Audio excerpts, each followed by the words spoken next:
Tržič im Winter ist für mich etwas Besonderes.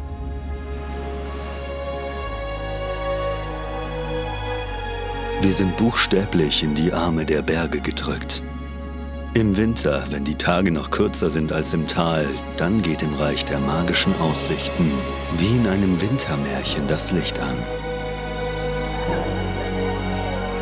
Noch aus Kindertagen erinnere ich mich an die frühen Morgenstunden, wenn hoch über dir weiße Gipfel aufleuchten.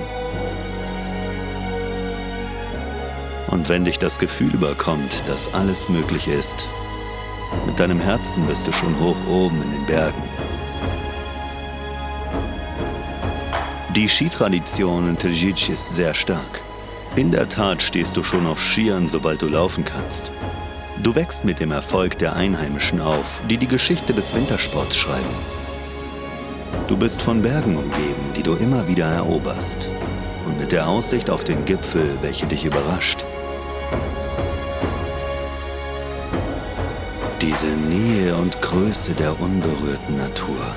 Dass ich diese als Kind unbeschwert entdecken und mit Freunden erleben konnte, ist etwas, das mich für ewig als Top-Kletterer geprägt hat.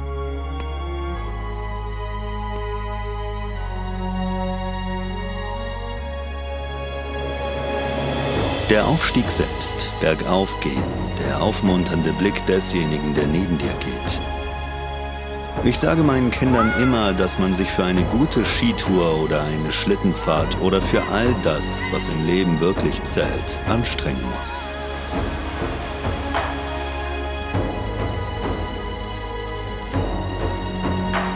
Ich kann euch nur eines versichern: Den Winter in Tržič muss man einfach erleben.